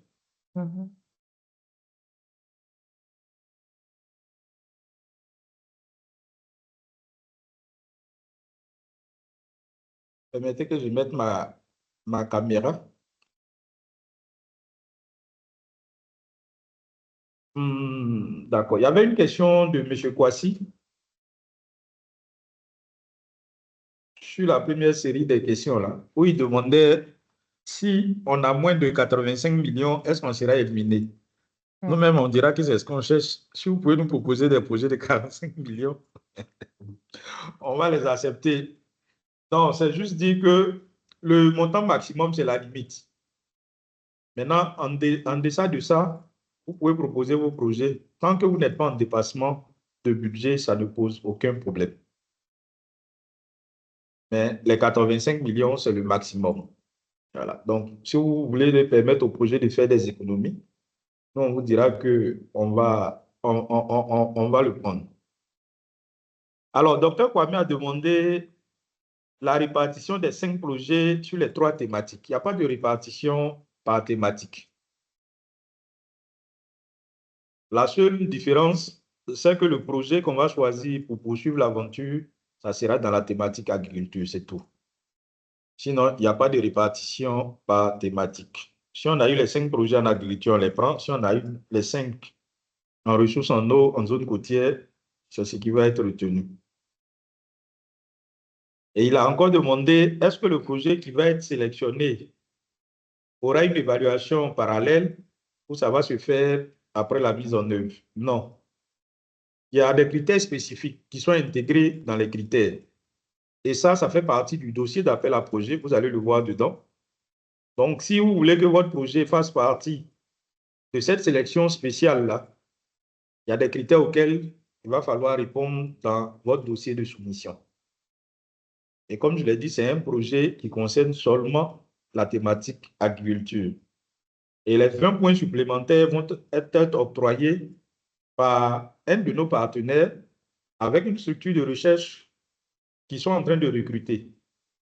Parce qu'ils ont besoin d'éléments spécifiques pour pouvoir sélectionner ce projet-là. D'où les critères spécifiques qu'ils vont mettre dedans, qui font l'objet des 20 points supplémentaires. Voilà. Donc, ça va se faire en même temps que la sélection. L'idée, c'est qu'on puisse suivre ce projet-là en même temps que les autres pour qu'au terme des 20 mois-là, la suite puisse être facilitée. Donc, je pense que la question du conseil régional de M. Cramo, est-ce qu'ils peuvent aller seuls? Oui, vous pouvez aller seuls, comme aller en groupement. C'est à vous de décider ce qui vous arrange. Il y a M. Fabrice Moué qui a demandé le support de présentation par mail, ça se fera juste après la réunion. M. Serge Akaman, les zones de projet, on a dit tout le territoire national. Donc, tant que ça est dans les limites de la Côte d'Ivoire, votre projet est éligible. M. Geoffroy Kofi, de la filière oignon, est-ce que les coûts des études environnementales et sociales seront des coûts remboursables dans le projet? Lorsque vous allez faire votre dossier de soumission, quand vous allez soumettre, il y a le canevas qui présente tous ces éléments. Ça me permet de répondre déjà à la question du représentant de INADES. Il y a un canevas qui vous est fourni. Donc, il y a des éléments qu'on vous demande. C'est ces éléments-là que vous collectez Vous mettez dans le document de projet. Si ça nécessite des coûts, vous les supportez.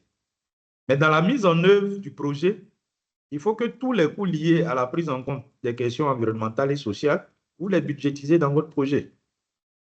Et c'est supporté par le projet, mais pas avant. Vous n'allez pas nous dire, comme j'ai fait l'étude de temps à temps, donc je vais faire une ligne dans la mise en œuvre pour pouvoir me rembourser. Ça ne passe pas. J'explique ça terre à terre pour qu'on comprenne. Mais vous nous dites que mon projet, voilà les impacts environnementaux et sociaux. Pour les prendre en compte, je dois faire ça, ça, ça, ça. Ça coûte tant. C'est pris en compte dans le coût de votre projet. C'est éligible. Ça fait 5 millions, ça fait 10 millions. C'est éligible. Mais ce que vous allez faire avant, pour venir nous soumettre, n'attendez pas qu'on vous rembourse lorsque vous allez mettre en œuvre le projet. Non, non. Monsieur Maïmou, la sous-traitance admise, est-ce qu'il y a un taux admis? Je pense que tous ceux qui sont connectés, ce que vous devez retenir, c'est que les projets d'adaptation, c'est des actions concrètes où on voit l'impact. Donc, on a pour habitude de dire que pour les projets d'adaptation, s'il y a trop d'explications, c'est qu'on n'a pas encore trouvé le projet d'adaptation. Donc, si vous êtes en groupement, comment vous vous organisez en interne pour mettre en œuvre votre projet? Quand vous allez envoyer votre budget, nous, on va apprécier. Voilà. Qui va mettre en œuvre, comment vous allez vous payer, comment vous allez payer les services, tout ça là sera décliné dans votre budget. Et si c'est éligible, on va l'accepter. Donc ça, ce n'est pas à nous de définir. Il n'y a pas de taux. Voilà, il n'y a pas de taux. Mais c'est pour tous ceux qui vont aller en consortium, c'est une organisation interne sur la base d'éléments que vous-même vous aurez définis. Et puis, par la suite, vous déroulez votre projet. Mais il n'y a pas de taux 10%, 15% pour des sous-traitances. Mais retenez que si votre projet n'est pas concret, il ne sera pas retenu. Si le projet n'est pas concret, il ne sera pas retenu. Parce qu'au terme des 20 mois, on doit avoir l'impact. Simplement. Donc, M. Landry Aboutou, INADES, je pense que j'ai répondu. Il y a le CANEVA pour les questions environnementales et sociales. Vous pourrez le voir dans le dossier d'appel qui sera lancé. Madame Kofi, structure privée. Comme on l'a dit, et je répète encore, c'est des projets d'adaptation. Donc, vous pouvez être une structure privée. Si vous avez une innovation d'adaptation qui peut profiter à nos 625 bénéficiaires ou plus, vous soumettez votre projet et nous, on le finance. Je ne sais pas si je suis clair sur la question, parce que c'est revenu 2 fois. Maintenant, en tant que structure privée... Je viens de comprendre. Vous avez compris? Je viens de comprendre. D'accord, merci. Monsieur Kwame, répartition géographique des projets. Si vous êtes une ONG au centre, que vous voulez mettre votre projet en œuvre à Korogo, à Tengrela, à Tabou, ça dépend de vous, en fait. Je vous ai dit, les projets, c'est sur tout le territoire national de Côte d'Ivoire. Voilà. Maintenant, est-ce qu'en termes opérationnels, si vous êtes à Yamoussoukro, vous pouvez suivre un projet à Tabou, ça, c'est vous qui appréciez en fonction de votre maillage au niveau national. Donc, ça ne pose pas de problème. On demande une expérience d'au moins 2 ans. Donc, si vous avez 20 ans, c'est que vous êtes un doyen, comme on dit en Côte d'Ivoire. Ça ne pose pas de problème. Mais si vous avez 1 an et demi, c'est non. Vous avez 1 an, c'est non.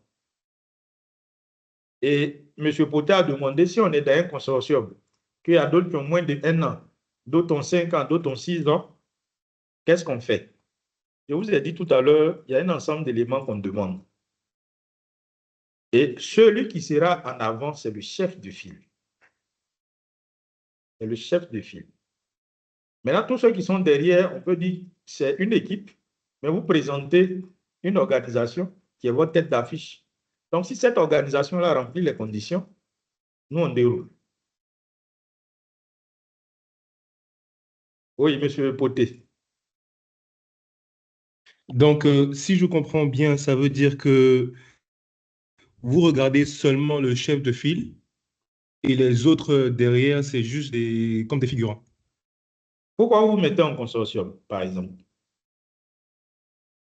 disons qu'une entreprise a une expertise. Dans un cas, je vous donne un cas bien précis. On a un partenaire en France qui a une expertise en bas carbone et qui a toutes les agrémentations pour pouvoir travailler sur certains projets. Mais nous, on est là de façon, on est plus du côté implémentation et on est sur le terrain. D'accord? Donc, c'est pour ça qu'on se met en consortium, on va dire.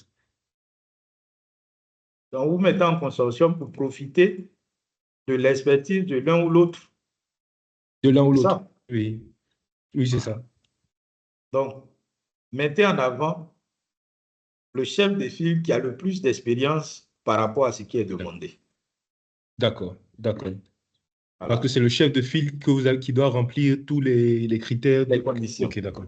Parce que c'est Ok, lui que d'accord. nous allons avoir ici, au FICA. Oh, Maintenant, à super, l'intérieur, super. c'est des collaborations. Voilà. Super. Merci beaucoup, merci beaucoup. Et aussi, j'avais demandé, vous parliez pendant la présentation, vous parlez de l'étude, l'évaluation environnementale et sociale. Vous avez parlé de facteurs décisifs et vous avez commencé à parler de mission de terrain et vous êtes arrêté. Vous avez dit, on va parler de ça après. C'est le deuxième volet de votre question. Oui.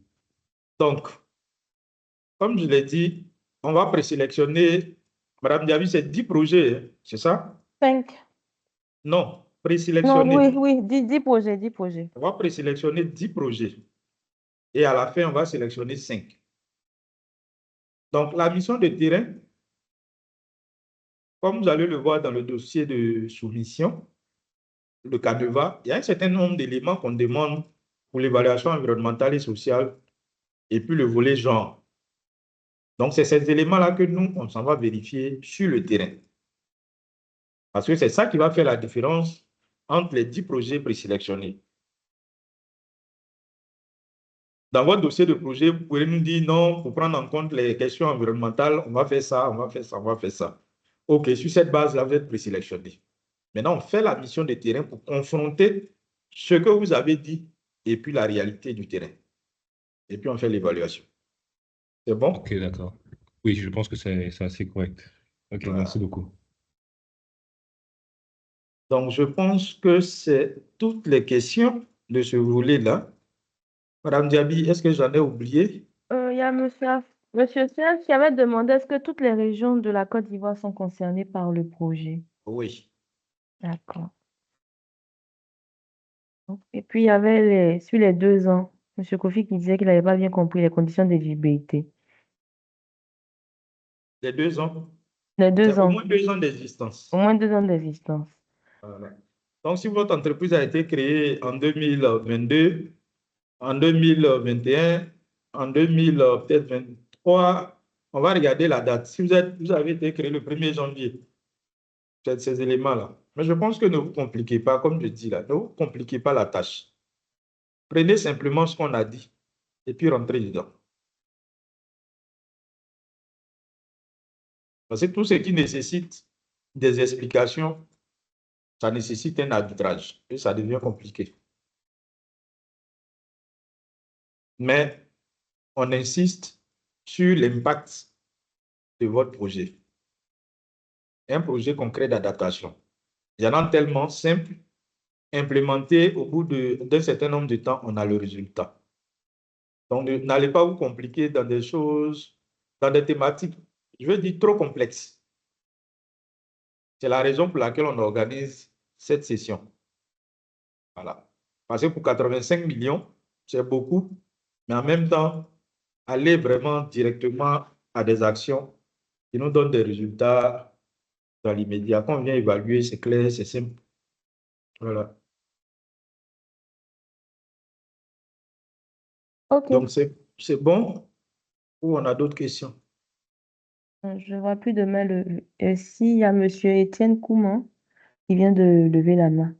Monsieur Kouman, nous vous écoutons. Bonjour à tous, je suis Kouman de l'entreprise FOA. J'avais une préoccupation concernant le régime d'imposition. Alors, je voudrais savoir les 130 000 euros sont en TTC parce que quand je regarde les structures admissibles, il y a des structures professionnelles privées, mais il y a aussi des ONG. Donc, je voudrais savoir est-ce que le projet bénéficie d'une exonération ou est-ce que tout le montant en TTC. Merci. Donc, c'est TTC.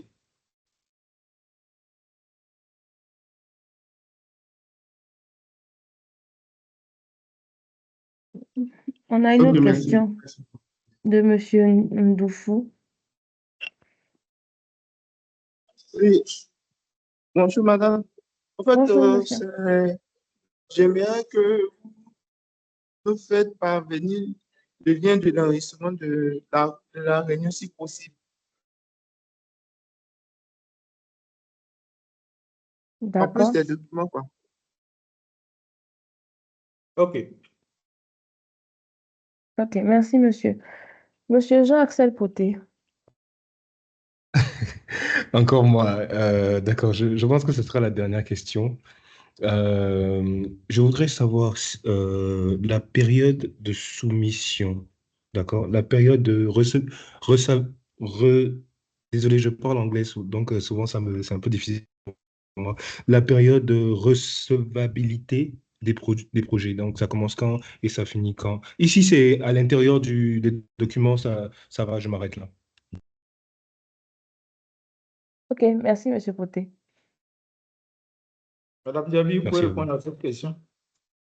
Les prochaines étapes, l'appel à projet sera lancé le 17 juillet. Pour une réception,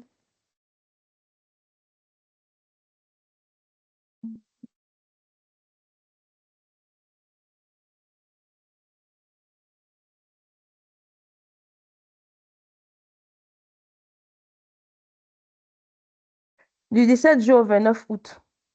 On va lancer l'appel à projet le 17 juillet et vous aurez jusqu'au 29 août pour pouvoir répondre à l'appel à projet. Donc, ça sera lancé sur les différents canaux du FIRCA. Je pense que je vais vous envoyer, à tous ceux qui sont inscrits, je vais vous envoyer le lien parce que les documents seront téléchargeables sur le site, les pièces à renseigner, les fiches à renseigner. Donc, j'espère que tout le monde s'est inscrit. Donc, avec les mails, je vais envoyer l'ensemble des documents à chacun de vous. Excusez-moi, je sais que j'ai dit dernière question. C'était vraiment pas une question. Vous avez dit tout le monde s'est inscrit. C'est l'inscription pour cet atelier ou il y a une autre Oui, inscription qu'on oui, va faire? l'inscription pour ce webinaire. D'accord, merci beaucoup. Donc, avec les mails, je pourrai ramener à chacun les formulaires de soumission une fois l'appel à projet lancé. Les liens, pardon, pour pouvoir télécharger les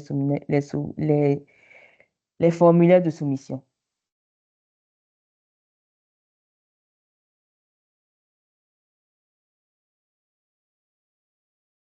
C'est bon, monsieur Poté, votre main est toujours levée. Vous avez une autre interrogation? Ah non, merci, désolé, D'accord. j'ai pas fait gaffe. Merci. OK. Quelqu'un a une question, une autre interrogation? OK, monsieur Quadio, l'ensemble des questions a été posé. D'accord. Donc, pour tous ceux qui sont connectés, vous pouvez mettre vos caméras. On va se dire au revoir. On n'a pas activé les caméras.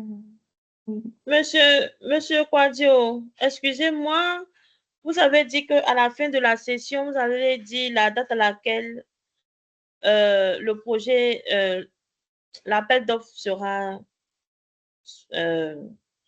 soumis. Je viens de donner l'information.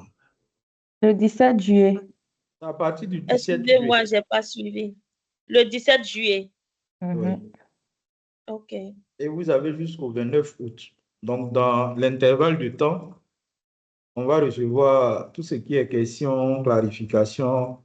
Mais comme je l'ai dit, pour anticiper, c'est pour ça qu'on organise cette première séance-là. Déjà pour vous donner un aperçu de ce qui va se faire. Et même jusqu'avant le lancement du projet, quelqu'un a posé la question. Nous sommes au FICA ici. Tout à l'heure, j'ai demandé à mes collaboratrices de mettre leur caméra pour que vous puissiez mettre un visage sur les noms. Donc, vous pourrez nous contacter pour toutes les demandes de clarification possibles avant même de soumettre vos documents. Si besoin, certains peuvent se déplacer même pour venir au FICA rencontrer les équipes on pourra échanger ensemble, de sorte que lorsqu'on va recevoir les dossiers, il y a des détails sur lesquels on ne va plus revenir, en fait. Voilà. Donc, est-ce que c'est bon pour tout le monde? Tous ceux qui sont connectés, c'est bon? Oui, c'est OK pour moi. Oui, c'est bon. Je pense que C'est OK. Mais les c'est bon. caméras, C'est nous, bon on ne peut pas les désactiver. Oui, oui. Moi, je ne peux pas la désactiver. Monsieur Touré, vous pouvez activer les caméras, s'il vous plaît? c'est bon.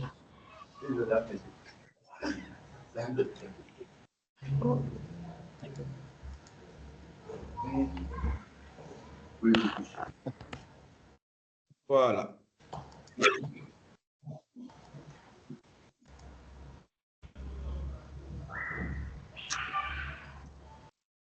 OK. Monsieur Étienne Kouma, je ne vois que le mur. En effet, moi-même, je suis étonné. Malheureusement, je ne sais pas si c'est le réseau.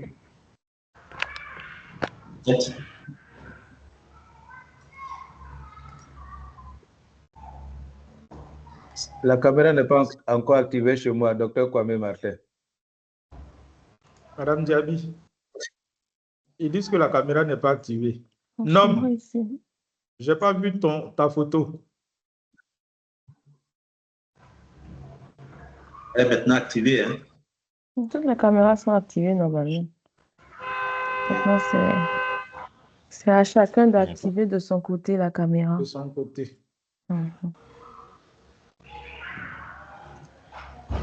Bon, malheureusement, je n'ai pas pu. Désolé. Bon, OK.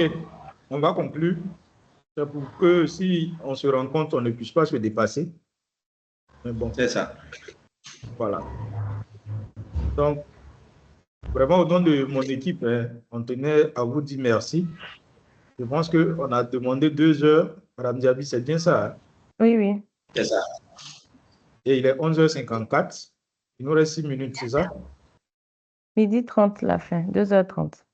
Donc, je pense que tu as été très efficace dans la gestion du temps. On pourrait articuler les projets. En majou là, ça fait du travail majou. Monsieur Kwasi Audrey, vous pouvez fermer Oui. votre micro. Merci.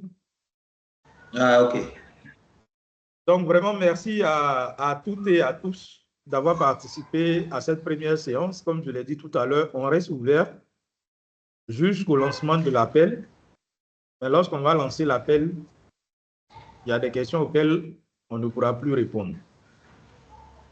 Pour des questions de transparence et d'équité. Donc, c'est le moment de poser toutes vos questions, de demander toutes les clarifications. Mais une fois que les dossiers seront déposés, il appartiendra au comité de gérer la suite du processus. Donc, vraiment, merci à toute mon équipe qui a organisé cette séance. Merci à tous ceux qui se sont donné du temps pour participer à la rencontre. Et puis, bon, on reste ouvert pour la suite du processus. Bonne journée, bon appétit à ceux qui sont à table. Et puis, on reste en contact. Merci. Au revoir. Merci, monsieur. OK, merci. Merci. À la prochaine. Merci. Merci beaucoup. Au revoir. Merci. Au revoir. N'oubliez pas de nous envoyer les documents. Non, vous aurez les documents.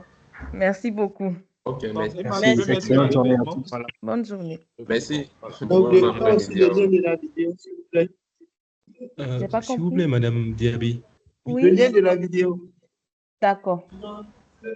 S'il vous plaît, Madame Diaby. La présentation pour- même d'aujourd'hui, là, vous avez dit que vous allez envoyer aussi. Oui, oui, je vais envoyer une fois qu'on se déconnecte et que je rassemble tous les mails. Je vous enverrai les documents demandés. Merci beaucoup, madame. De Je rien. serai dans vos bureaux. Je suis disponible en tout cas au besoin. Ok, Madame Diaby, je pensais passer dans vos locaux. J'aimerais D'accord. savoir quelles sont les heures propices pour ne pas vous déranger et la location de vos locaux. Nous sommes situés à la 7e tranche. D'accord? Ah, c'est parfait. On n'est pas loin de, je sais pas, Elohim Center, je ne sais pas si vous connaissez. On n'est pas loin de Vase d'honneur. Vase d'honneur, ok, d'accord. Juste en face de la station Pétro-Ivoire. En face de ESIT, l'école Ok, ESIT. ok, il y a un Voilà. centre commercial à côté. Oui, D'accord. Elohim Center, voilà. Mais si vous mettez FIRCA sur le GPS, normalement, vous devez pouvoir arriver ici. Super, super. Et les heures propices pour ne pas vous déranger? 9h midi, Ok. 14h, 17h. 14h, Mais 17h, bon, ce super. serait bien Merci d'appeler beaucoup. parce qu'on est très souvent aussi sur le terrain. Ok, d'accord. Donc, je D'accord. prendrai vos contacts sur Internet ou Vous avez mon mail, vous vous pouvez me m'envoyer un donnez... mail. Emma Conan, Ok, Emma ok, tiré un de mail 8, d'abord. voilà, Ok, super. Conan. Le Conan s'appelle O, c'est un AU, comme vous pouvez le constater, @firk.ci. Ok. Emma tiré de 8. Tiré du 6, pardon. Tiré du 6, Conan. Tiré de... Ok. Conan. Conan, Kaunan. Oui, c'est écrit. @firk.ci. Circa.ci. Je vous ajoute mes contacts, comme ça j'aurai votre mail rapidement. Ok. Merci beaucoup. D'accord, merci Bonne journée. beaucoup. Merci. Donc, au revoir. Oh.